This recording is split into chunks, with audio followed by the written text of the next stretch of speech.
খুব খুশি হয়েছে, আনন্দিত, এবং আমার মূলত এখানে আসা আমার ছেলেকে সঙ্গে করে নিয়ে আসা।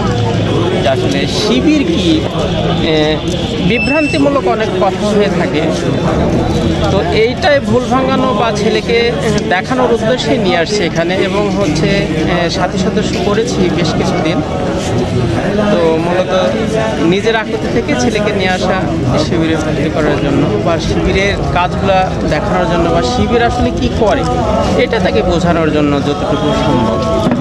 আপনি তো এইখানে এসেছেন, আপনার কেমন লাগছে, উৎসবটা কেমন লাগছে? আলহামদুলিল্লাহ অনেক ভালো হয়েছে। আমি চাবো যে আমাদের মতো যাদের সন্তান আছে তাদেরকে আসলে এসব স্টলগুলো দেখানো, যে আমাদের ভিতরে যে ভুল সংস্কৃতিগুলো লুকিয়ে আছে এগুলো থেকে যেন আমরা বাইরে আসতে পারি।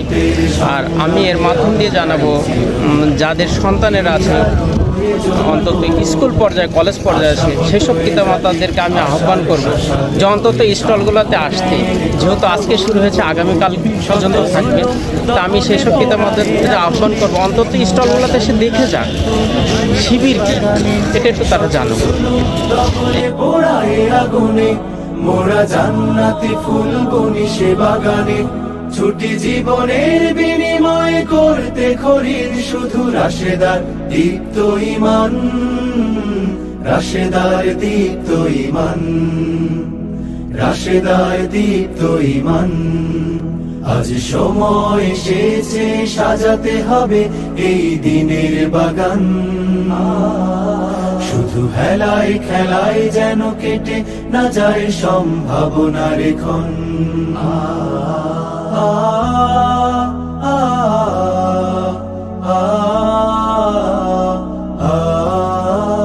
পুণ্যভূমি এই স্বাধীন সোনার দেশ, সম্প্রীতির এক উপমা, গড়ব নতুন করে জঞ্জাল দূর করে, ব্যর্থ বিফল হতে দেব না। পুণ্যভূমি এই স্বাধীন সোনার দেশ, সম্প্রীতির এক উপমা।